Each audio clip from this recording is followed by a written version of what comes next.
The rain had started without warning, tapping softly against the windows of the Harper house as if it had something important to say, and Daniel Harper stood near the hallway watching his life move without him, noticing how the evening felt heavier than usual even though nothing dramatic had happened, because sometimes change arrives quietly, almost politely, and waits for someone to notice. He had just come home from work, his jacket still on, his phone buzzing with unread messages he did not rush to check, when he heard the uneven sound of keys being pressed in the living room, not a song yet, just curious notes finding their place.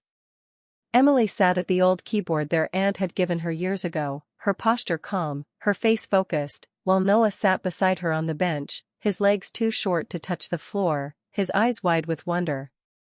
Emily spoke softly, guiding him with patience that surprised even herself, showing him which keys to press, not correcting him harshly when he missed one, just smiling and letting him try again.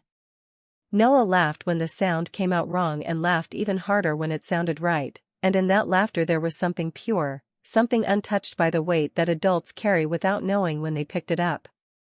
Daniel leaned against the doorframe, unseen, and felt a sudden tightness in his chest, because he realized he had not laughed like that in a long time, not freely, not without thinking of what came next. He watched his daughter teach his son with a calm kindness that felt older than her years, and he wondered when she had learned to be this steady, this present, because he knew it was not from watching him lately. The house looked the same as it always had, clean floors, familiar furniture, family photos on the wall, yet something felt slightly off, like a picture that had been moved just enough to make the eye uneasy. Claire was in the kitchen, moving quietly, preparing dinner, her face calm but distant, her movements careful, as if she were trying not to disturb an invisible tension. She sensed Daniel's presence but did not turn around right away, because lately she had learned that some moments passed better without words. Daniel thought about how his days had begun to blur together, meetings and emails filling his time, his mind often drifting to conversations he had outside the house, conversations that made him feel seen in a way that scared him because he knew that feeling belonged at home. He told himself nothing was wrong, that he was just tired, that everyone went through phases, yet standing there, watching Emily and Noah, he felt exposed, as if the quiet joy in the room was asking him a question he did not want to answer. Emily finally noticed him and smiled, a quick, warm smile that carried no judgment, just welcome, and Daniel nodded back, unsure why his throat felt tight.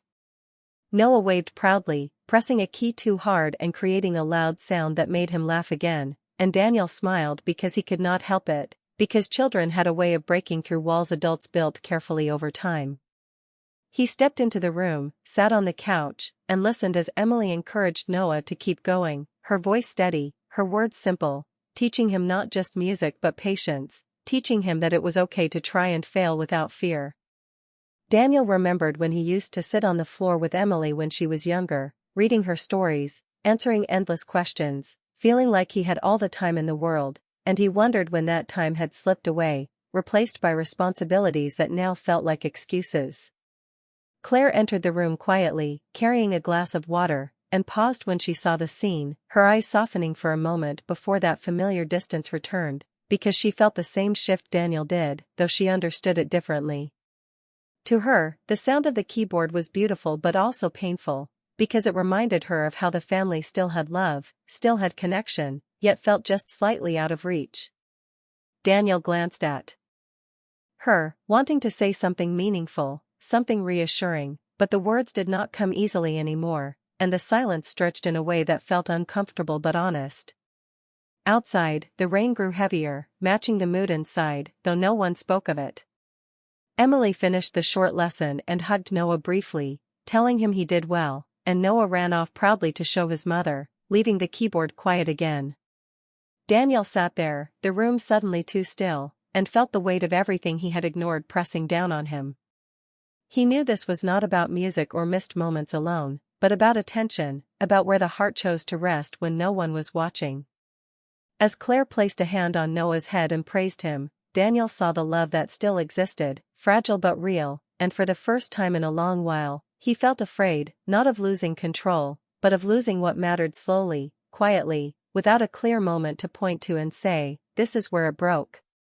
The rain continued to fall, the keyboard remained silent, and Daniel understood that this evening, simple as it was, had revealed something important, something he could no longer pretend not to see, because sometimes the smallest moments carry the loudest warnings, and this was one of them. Emily had always been the kind of person who noticed things before others did, not because she was nosy, but because she cared deeply, and as days passed after that rainy evening, she began to understand that the quiet in the house was not peaceful but fragile, like glass that could crack with one wrong move. She saw how her father smiled less and stared at his phone more, how her mother moved through the house with careful politeness, and how Noah followed them with hopeful eyes, sensing the distance but not knowing how to name it. Emily decided, without saying a word, that she would not let the house grow colder, and so she returned to the keyboard each afternoon, calling Noah to sit beside her, turning simple lessons into moments of warmth. Noah loved it more than she expected, not just the sound of the music but the attention, the way Emily listened to him, the way she clapped softly when he tried, and Daniel noticed this too, watching from doorways or hallways, feeling both pride and a sharp sense of guilt. He realized his son was hungry for connection, and that hunger had been there longer than he wanted to admit. At work, Daniel found himself talking more with a woman named Laura, a colleague who asked how his day really was and waited for the answer, and those conversations stayed in his mind longer than they should have, not because they were romantic, but because they were easy, and ease had become rare at home. He told himself it was harmless, that everyone needed someone to talk to, yet each time he laughed at a message from her, he felt a quiet discomfort, as if he were borrowing warmth from the wrong place. Meanwhile, Claire felt the shift even without proof, feeling it in the pauses between conversations and the way Daniel avoided eye contact when she asked simple questions. She did not accuse him or demand explanations, because part of her feared what she might hear, and another part hoped she was wrong. Emily, standing between them without choosing sides, felt the emotional weight of the house pressing on her chest, and though she was young, she understood that love required effort, not silence. One evening, as Emily helped Noah practice a new tune, Daniel sat nearby and listened more closely than before, hearing not just notes but patience, guidance, and care, and it struck him that Emily was giving Noah something he himself had failed to offer lately, a sense of being fully present. Noah looked at his sister with admiration, copying her movements, trusting her completely, and Daniel felt a sting of regret, realizing how easily trust could be built or weakened depending on attention. After the lesson, Noah hugged Emily and thanked her in his simple way, and Emily smiled, though her eyes showed a quiet sadness, because she wished her parents would learn the same lesson she was teaching her brother. Later that night, Daniel lay awake, replaying the day in his mind, thinking about how Emily had stepped into a role she should not have needed to fill, and how his emotional closeness with Laura felt wrong the more he examined it. He knew he had not crossed a clear line, but he also knew lines were not always visible until they were already behind you. Claire lay beside him, awake as well, staring at the ceiling, feeling the space between them grow larger even though they shared the same bed, and she wondered how two people who loved each other could feel so far apart. The next day, Daniel came home early and found Emily and Noah at the keyboard again, their laughter filling the room, and for a moment, the house felt alive, hopeful, as if reminding him of what could still be saved. Emily looked at him and said simply that Noah was learning fast, and Daniel nodded, his voice catching as he praised his son, realizing how small efforts could mean everything. Yet even in that warmth, the tension remained, because unspoken truths do not disappear just because moments feel good. Emily continued her quiet mission, believing that if she could keep the family connected through small acts of love, maybe the larger cracks would not grow, and Daniel, watching her, understood that his daughter was showing him how easily joy could return when attention was given where it truly belonged, even as he feared he might already be too late to fully undo the distance he had allowed to grow. The tension in the Harper house had grown almost unbearable without anyone naming it, and one evening, Claire finally broke the silence, her voice quiet but firm, as if carefully testing the waters before stepping into deeper truths. She said, "You're here, but you're not with us," and those simple words hit Daniel harder than anything else could, because they carried years of unspoken disappointment, missed moments, and the slow erosion of connection that had gone unnoticed until it became undeniable. He felt a sudden lump in his throat, knowing she was right, and he struggled to explain, even to himself, how he had let emotional distance creep into his life, how his thoughts had wandered to someone else at work, not in action, but in attention, in the easy companionship he had craved while neglecting the family that truly mattered. Daniel admitted it all, not in dramatic bursts or excuses, but in quiet, painful honesty, confessing that he had allowed his heart to drift emotionally, even though physically he had been present, and as he spoke, he watched Claire's expression change, a mixture of sadness, hurt, and the faint glimmer of hope that came when people finally hear the truth. The room felt heavy, but in that heaviness there was clarity. Daniel realized that emotional infidelity, though invisible, could hurt as deeply as physical betrayal, because it built walls in places where love was meant to flow freely. Claire did not cry immediately. Instead, she reflected, thinking of Emily and Noah, of the moments of laughter and music that still existed, and she recognized that the family they had built was fragile but not lost, that there was still time to rebuild what had been slipping away. Daniel, meanwhile, felt both shame and relief, understanding that admitting the truth was painful but necessary, that honesty could be the first step toward reconnecting with the life he had almost taken for granted. Outside, Noah practiced the simple tune Emily had taught him, his small fingers pressing the keys with concentration and joy, and the sound floated through the house, reminding everyone of the innocence and simplicity that had been overshadowed by adult complications, showing that connection could still be found if nurtured carefully. Daniel watched Noah, seeing not just his son but a mirror of his own lost presence, and he resolved silently to restore what had been neglected, to listen more, to participate more fully, and to be the father and husband he had promised himself he would be. Claire, sensing his determination, allowed a small smile to surface, tentative but real, acknowledging that while the wounds of emotional drift could be deep, the family was not beyond repair if everyone was willing to meet halfway. Emily, unaware of the depth of adult struggles but wise in her own way, continued to encourage Noah, her voice soft but confident, demonstrating that patience and care could heal more than they realized, and Daniel recognized that his daughter's gentle guidance was teaching him a lesson he could not afford to ignore. The night grew darker, but the Harper house felt subtly lighter in places, the air charged with unspoken commitments and the first threads of reconnection, as Daniel promised himself he would no longer seek emotional warmth elsewhere, that he would devote himself fully to the people who truly mattered, and that he would not allow silence and distance to define their relationships again. Claire, too, felt a cautious hope, understanding that love required conscious effort and that the past could not be erased but could be redeemed through presence, attention, and honesty, and she silently vowed to nurture what remained of their bond. The music continued softly from the living room, each note a reminder that small joys, attentively shared, could rebuild trust and closeness, and Daniel realized that emotional infidelity was not a catastrophe that could not be healed, but a warning, a signal that love needed care to flourish.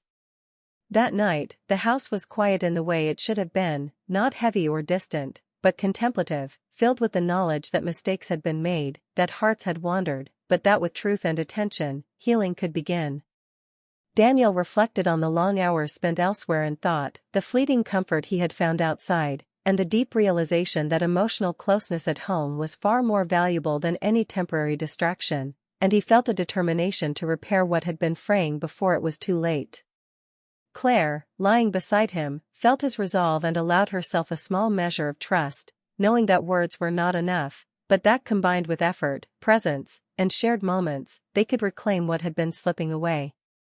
Outside, the rain had stopped, leaving the world fresh and quiet, a mirror to the fragile but real opportunity to start anew inside the Harper home, where emotional honesty had broken the tension and where the music of reconciliation had just begun to play. Healing in the Harper house did not come all at once, nor did it arrive in grand gestures. It arrived quietly, in small moments, in choices repeated day after day, as Daniel committed himself fully to being present, to listening without distraction, to noticing the little things that he had once overlooked, while Claire responded with her own efforts, speaking honestly about her feelings, setting boundaries, and allowing herself to trust again, slowly, cautiously, but with a renewed sense that their love was worth the effort it demanded. Emily continued to guide Noah at the keyboard each afternoon, unaware that she was teaching more than music. She was teaching patience, attention, and the beauty of shared joy, and Daniel found himself drawn to these moments, sitting nearby, genuinely engaged, watching his son's eyes light up as he learned, laughing with him, and feeling a warmth he had almost forgotten existed, realizing that true connection was built not through shortcuts or outside comfort, but by showing up fully in the lives of those he loved most. Claire, observing this, felt relief and hope. She saw her husband returning emotionally, taking initiative in family routines, helping Noah with homework, asking about his day, and listening when Emily shared small stories, and she felt the subtle shift in the house's energy, a shift from quiet tension to gentle, alive warmth that promised renewal. Daniel reflected on his earlier emotional wandering with Laura at work, acknowledging the mistake of seeking companionship outside the home. And he felt both guilt and determination, knowing he had been given a second chance to focus where it mattered, to repair the emotional drift, and to rebuild trust not through words alone but through sustained, heartfelt action. Evenings became quieter in a different way, filled not with unspoken distance but with the presence of shared time, dinners where conversation flowed, board games where laughter erupted easily, and moments at the piano where Noah's small triumphs became celebrations for the entire family, each note a gentle reminder of what they had nearly lost and what they were actively reclaiming.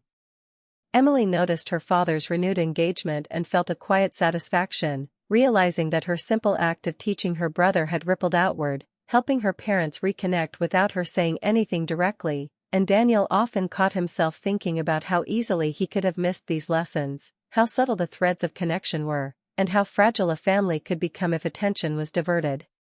Claire began to share small joys with Daniel again, coffee on the porch in the morning, walks in the neighborhood, quiet conversations about past memories and future hopes, and each of these actions reinforced the commitment to rebuild, creating a new rhythm of intimacy that was deeper and more conscious than before, because they had seen how easily neglect could grow into emotional distance. Daniel and Claire both began to understand that love was not a static thing, but a living, breathing presence that required consistent attention, and that moments of distraction or emotional drift could erode it slowly if unchecked, making them more vigilant, more grateful, and more willing to act in the present, rather than postponing care for later. The house itself seemed to breathe with them, the walls absorbing laughter instead of silence, the living room filled with the soft clatter of piano keys and the occasional giggle from Noah, while Emily's steady guidance reminded everyone that nurturing joy in small ways could lead to greater emotional stability and stronger bonds, teaching lessons that words alone could not convey. Daniel found himself reflecting often on the metaphor of the music itself. Each note required care and timing, each chord built on those before it, and the beauty of the song depended on attention and presence, not shortcuts, and he understood that this applied to family life as well. Relationships needed conscious effort, patience, and harmony. He apologized to Claire for his emotional absence, not in a fleeting or performative way, but sincerely, acknowledging the hurt he had caused and committing to continual improvement, while she accepted his apologies, recognizing that both of them had grown through the challenge, and that forgiveness and dedication were essential parts of love that endured beyond mistakes. Over time, routines became rituals of connection, reading together, sharing meals, music lessons, walks in the evening, and conversations that were no longer hurried or distracted, each action reinforcing the bonds that had frayed, and Daniel and Claire both found joy in the slow, deliberate process of being present, noticing subtle changes in each other and their children, and cherishing them with newfound awareness. Emily remained a quiet force in the household, guiding Noah, supporting her parents indirectly, and witnessing firsthand the power of patience and love, while Noah thrived, feeling safe, seen, and celebrated in ways that filled his young heart with confidence and joy, unaware that his simple delight was teaching his parents to reconnect and repair what had been nearly lost. Daniel often reflected on the lesson his daughter had taught him, that connection could be rediscovered through attention, love, and guidance, and that even when hearts wandered emotionally, awareness and effort could bring them back, stronger and more intentional than before, a lesson he carried into his work, friendships, and parenthood. The house, once heavy with quiet tension, was now filled with a gentle rhythm of laughter, conversation, and music, a tangible sense of renewal that reminded everyone of what mattered most, while Daniel and Claire continued to nurture their love with small, meaningful actions, learning to communicate, to listen, and to share joy actively, not taking for granted the preciousness of family life. Nights ended with quiet reflection, sometimes with Daniel and Claire sitting together after the children were asleep, discussing the day, planning small gestures of care, and appreciating the moments that once would have passed unnoticed, and in these moments, they felt a renewed sense of partnership, of intimacy, and of hope that their family could thrive emotionally, not just exist physically. The journey of healing was ongoing, but with each shared moment, each note played on the keyboard, each smile between parents and children, each gentle conversation, the Harper family moved closer to a state of emotional harmony, understanding that love needed presence, honesty, and effort to flourish, and that even when mistakes had been made, there was always an opportunity to repair, reconnect, and grow together. By the time Daniel watched Noah master a simple song, Emily smiling proudly beside him, and Claire looking on with quiet relief, he understood fully that his son's joy had become the catalyst for healing, and that his daughter's guidance had reminded him of the importance of presence, care, and emotional honesty, leaving him with a renewed commitment to never again let emotional distance threaten the family he loved so deeply, knowing that connection, once nurtured, could sustain them through any challenge.